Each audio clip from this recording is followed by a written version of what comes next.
study tour in Blitar. My name is Fania Dari. My name is Farel. My name is Abi Dewa Yukandi. My name is Bagus Prasetyo. My name is Muhammad Rohan Al-Arabi. My name is Muhammad Hasbi. My name is Raditya Tufairizky. I'm in study tour in Blitar. See you again.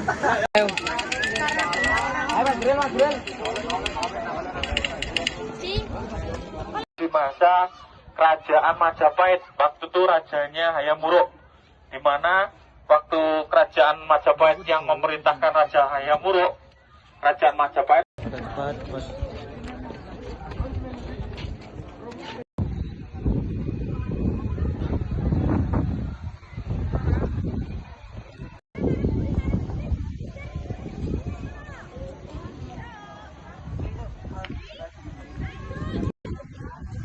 di mana di religi ini terdapat cerita tentang kesetiaan.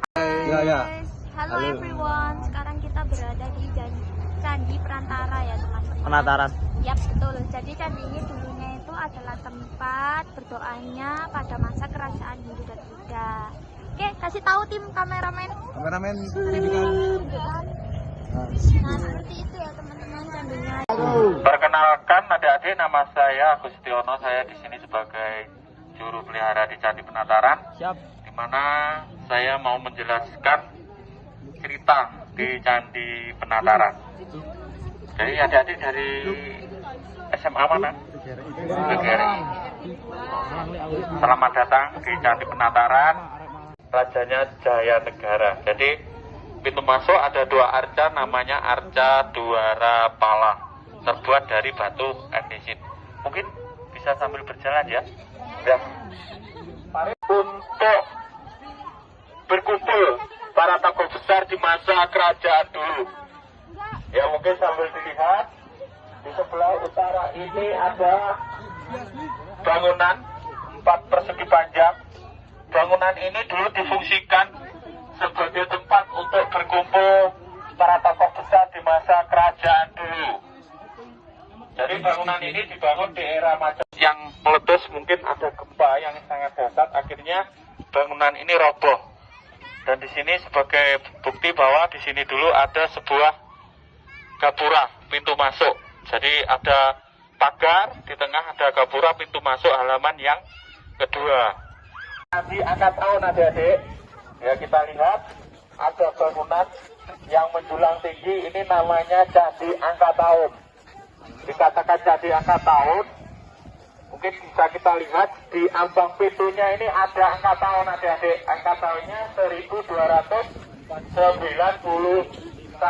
Saka. Ya ini kita lihat adik-adik, di sini ada bangunan yang menjulang tinggi, ini namanya Candi Angka Tahun.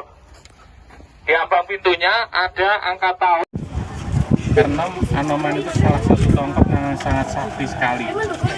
Jadi di kisah Rama dan Sinta ini, Anoman telah menyelamatkan Sinta itu, dia dikerjakan dengan pertempuran. Adanya Anoman Tambak, Anoman Obong, itu ada kisah Ramayana. Latihan selama ini di Bali itu emang kurang seperti ini. Mungkin bisa karena leluhurnya masyarakat Bali itu kan Jawa. Mungkin ada motif walang tahun mencuri Dewi Sinta itu untuk apa, Pak? Karena mungkin waktu itu Sinta itu kan sangat cantik, akhirnya mungkin rawana nasir atau apa gitu, akhirnya kan bisa diculik, dibawa ke alam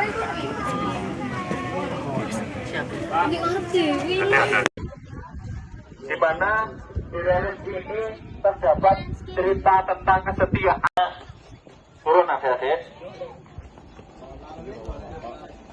Sampai terakhir yaitu Raja Suhita, tahunnya 1337 Saka. Di paten ini terdapat relik, mungkin bisa sambil melihat, ada relik kura-kura yang sombong, ada juga lembu dan buaya, yaitu pesan-pesan moral yang disampaikan di relik ini. Suatu contoh, di situ ada buaya yang tertimpa pohon, dia ditolong oleh lembu, akhirnya dibawa di sungai yang ada airnya, biar kondisi si buaya tersebut pulih. Tapi sesampainya di sungai, kita menuju bangunan pendopo teras.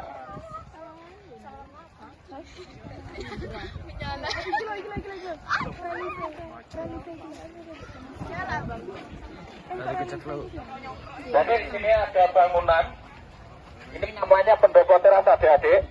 Nah, bangunan ini dulu difungsikan sebagai tempat untuk pembelajaran. Digunakan sebagai tempat untuk pembelajaran karena di sini ada relief yang menceritakan tentang kisah Panji. Dia tidak mau, akhirnya yang gendut, yang bubuk Sagagang itu mau. Akhirnya dia diuji dengan keikhlasannya. Ternyata yang ikhlas yang namanya bubuk Sagagang tadi. Dan di bangunan pendopo teras ini dulu terdapat bangunan seperti gazebo itu, adik-adik. Nah, itu besar. Nah, ini tinggal umpaknya saja. Jadi di bangunan pendopo teras ini sebagai umpak. Jadi di sini dulu ada sebuah ruangan, ada sebuah tempat untuk menaruh sesaji dan juga sebagai tempat untuk pembelajaran tentang cerita-cerita yang ada di relief pendopo teras ini. Lanjut, monggo. Juara pala. Fungsinya sebagai penjaga pintu.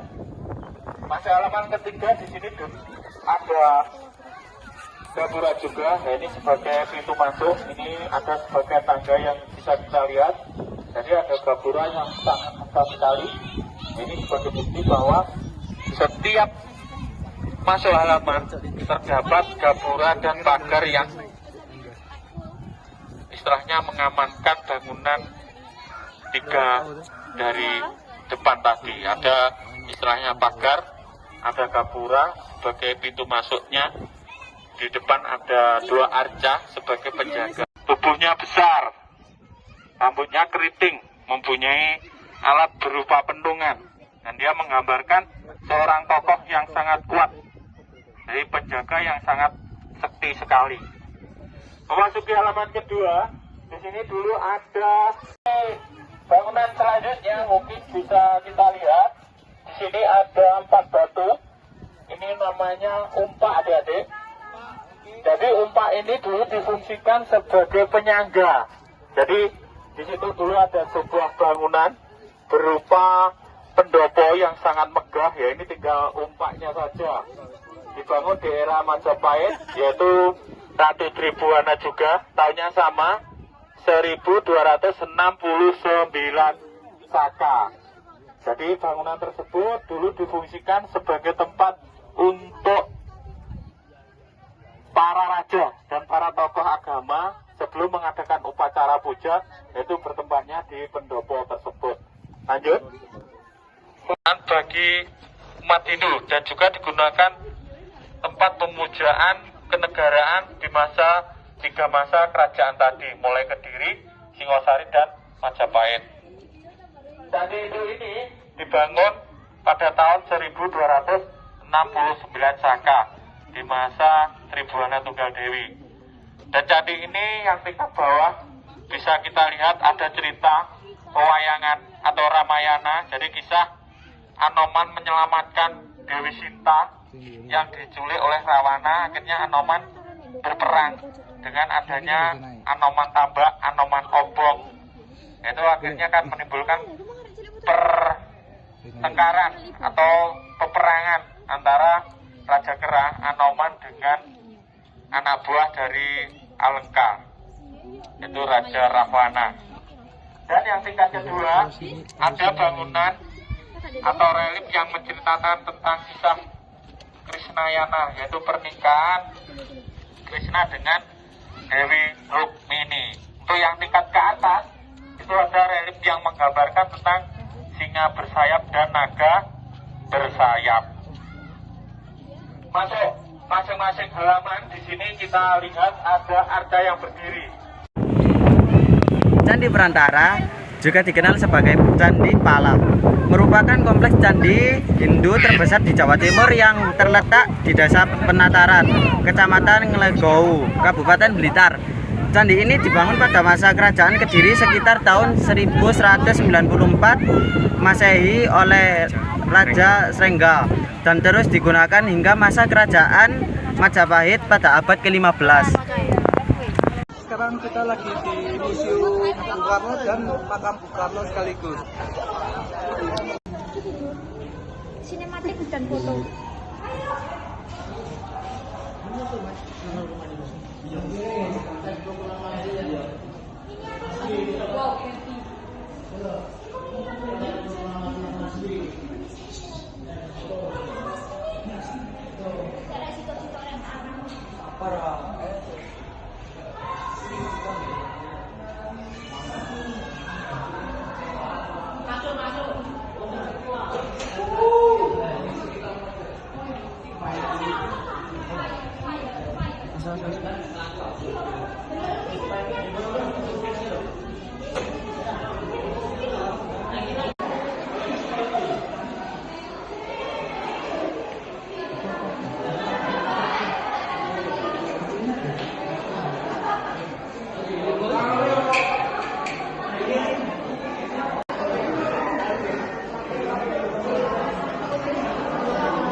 Warahmatullahi wabarakatuh. Di sini berada di makam Soekarno atau Bung Karno.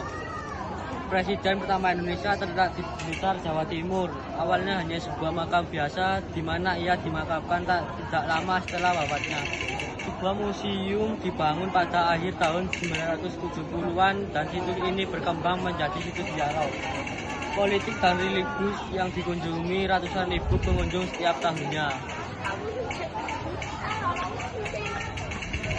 Guys, kita sudah Ada di Istana Gebang. Ya, kalian bisa lihat sendiri ini. Tujuin kameramen, tujuin. Kameramen. Tujuin. Nah. Menyiapkan konsepnya. Istana Gebang, rumah masa remaja Bung Karno.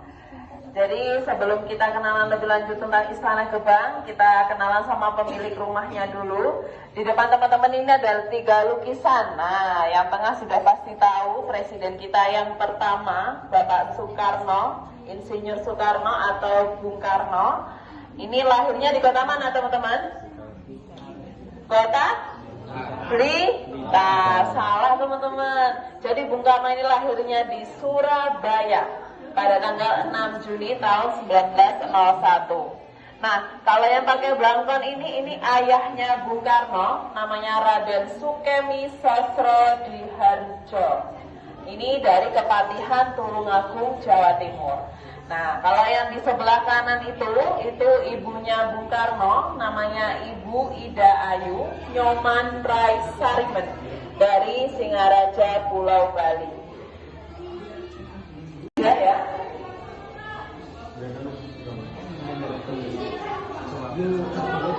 Oke, yang perempuan di sebelah.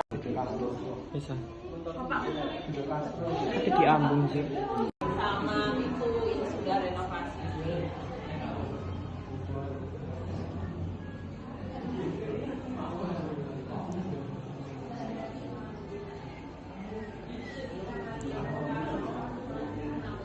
Karena usianya 16 tahun, sekolah di Surabaya. Jadi kalau pulang ke Blitar, teman-teman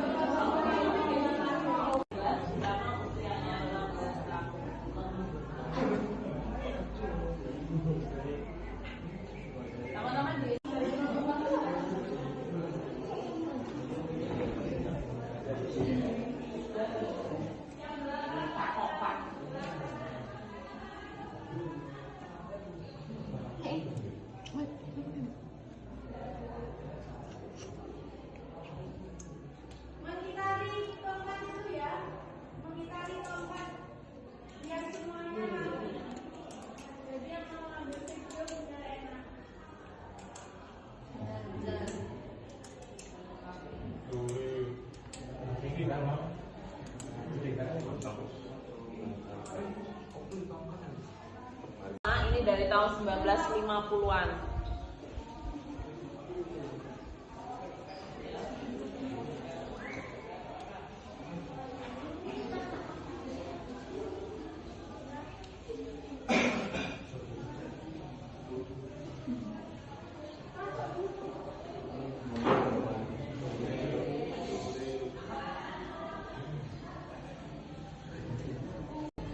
Nah, kita masuk ke kamar yang ketiga. Setelah ini ada kamar tidur tamu laki-laki, kamar tidur tamu perempuan. Ini kamar Bung Karno waktu masih remaja.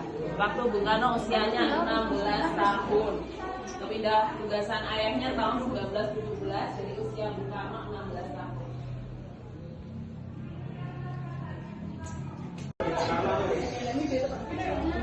Kau apa menjadi?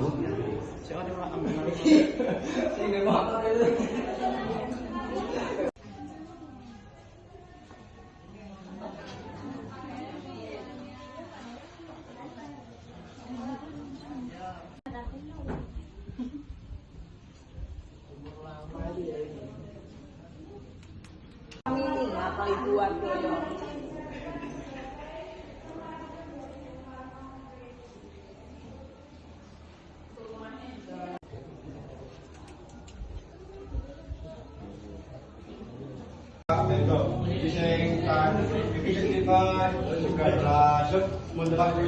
Hai guys, kita sudah ada di Istana Gebang. Kita posisinya ada di mobil Bung Karno, presiden kita yang pertama. Istana Gebang di Blitar adalah bangunan-bangunan bersejarah di Blitar, Jawa Timur yang memiliki nilai-nilai budaya yang sejarah tinggi. Dibangun pada abad ke-19 oleh pemerintah dan simbol kekuatan kolonial.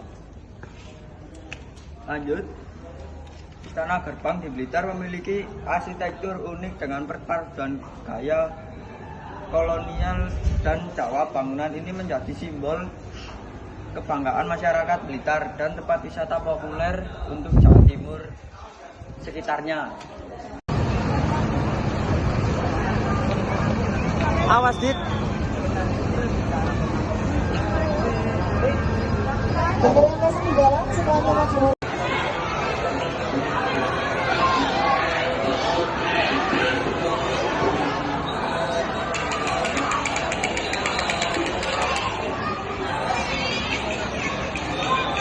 Kembali lagi, sekarang kita di Masjid Ar-Rahman di daerah Blitar. Yang masjid ini merupakan yang terletak di kota Blitar, tepatnya di Jalan Ciliwung, Kepanjen Kidul, Jawa Timur. Masjid Ar-Rahman dikenal dengan arsitekturnya yang sangat mirip dengan Masjid Nabawi. Dan uniknya, Masjid Ar-Rahman ini tidak hanya dijadikan tempat ibadah, namun juga tempat wisata religi bagi para wisatawan yang berkunjung ke Blitar.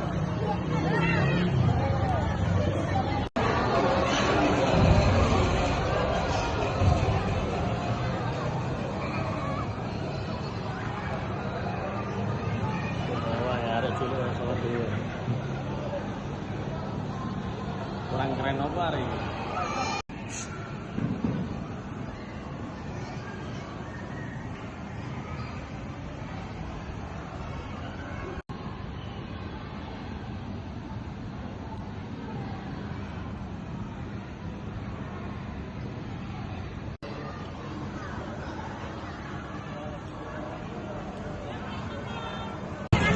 Assalamualaikum warahmatullahi wabarakatuh. Mohon tidak meletakkan alas kaki di depan halaman. Silakan alas kaki diambil kembali. Tidak masuk selama masih berada di area masjid. Bagi para sahabat yang merasa masih meletakkan alas kaki di depan halaman, mohon untuk segera diambil. Bye bye.